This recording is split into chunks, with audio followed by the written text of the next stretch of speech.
નમસ્કાર. મહારાષ્ટ્રની સ્થાનિક સ્વરાજ સંસ્થાઓની ચૂંટણીઓમાં ભારતીય જનતા પાર્ટીએ ઐતિહાસિક અને ભવ્ય વિજય નોંધાવ્યો. આ જીતની ખુશીમાં રાજકોટ શહેર ભાજપ કાર્યાલય ખાતે કાર્યકર્તાઓ દ્વારા ભવ્ય વિજયોત્સવની ઉજવણી કરવામાં આવી. વધુ સમાચાર માટે જોડાયેલા રહો. RP Gujarat news, Rajkot. આજે રાજકોટ મહાનગર ભારતીય જનતા પાર્ટી દ્વારા તમામ વોર્ડના કાર્યકર્તાઓ, શહેરની સંગઠન ટીમ, ધારાસભ્યશ્રીઓ દ્વારા મહારાષ્ટ્રમાં જે રીતે સ્થાનિક સ્વરાજ્યની ચૂંટણી એટલે કોર્પોરેશનની ચૂંટણીમાં ભારતીય જનતા પાર્ટી અને સાથી પક્ષોનો ભવ્ય વિજય થયો છે, એના ઉજવણીના ભાગરૂપે આજનો કાર્યક્રમ રાખવામાં આવેલો. અને મહારાષ્ટ્રની જનતાને ખૂબ ખૂબ અભિનંદન આપું છું.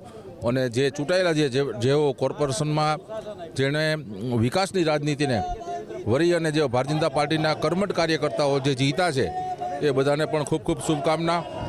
અને દેશના યશસ્વી પ્રધાનમંત્રી નરેન્દ્રભાઈ મોદી સાહેબ નેતૃત્વમાં સમગ્ર દેશમાં જે વિકાસની રાજનીતિ છે અને લોકોએ હંમેશા એ ગુજરાત હોય, રાજસ્થાન હોય, મધ્યપ્રદેશ હોય, બિહાર હોય કે દિલ્હી હોય, તમામ જગ્યાએ વિકાસની રાજનીતિને લોકોએ સ્વીકારી છે.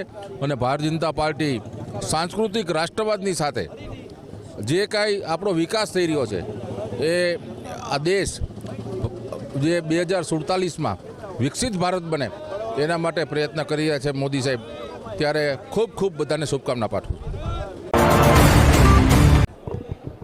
25 વર્ષ બાદ સૌથી મોટી નગરપાલિકા એટલે કે બૃહદ મુંબઈ નગરપાલિકામાં ભારતીય જનતા પાર્ટી ગઠબંધનનો ભવ્યથી ભવ્ય વિજય થયો છે.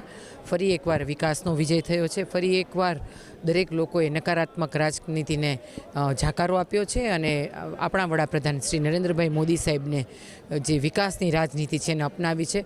25 વર્ષ બાદ ખૂબ ભવ્ય ભારતીય જનતા પાર્ટીની જીત થઈ છે અને એક પછી એક ભારતીય જનતા પાર્ટીની જે વિકાસની રાજનીતિ છે એ લોકો અપનાવી રહ્યા છે. અને આ વખતે તો સવિશેષ એવું જોવા મળે છે કે મુંબઈમાં યુવાનોએ સવિશેષ ભારતીય જનતા પાર્ટી માટે મતદાન કર્યું છે, કારણ કે યુવાનો પણ વિકાસની રાજનીતિને ઈચ્છે છે. અને એટલા માટે થઈને ભારતીય જનતા પાર્ટીનો ભવ્યથી ભવ્ય વિજય મહારાષ્ટ્રમાં થયો છે. ત્યારે સર્વેને ખૂબ ખૂબ અભિનંદન, સર્વેને ખૂબ ખૂબ શુભેચ્છા. ફરી એકવાર વડાપ્રધાન નરેન્દ્રભાઈ મોદી સાહેબની વિકાસને સૌ લોકોએ અપનાવી છે.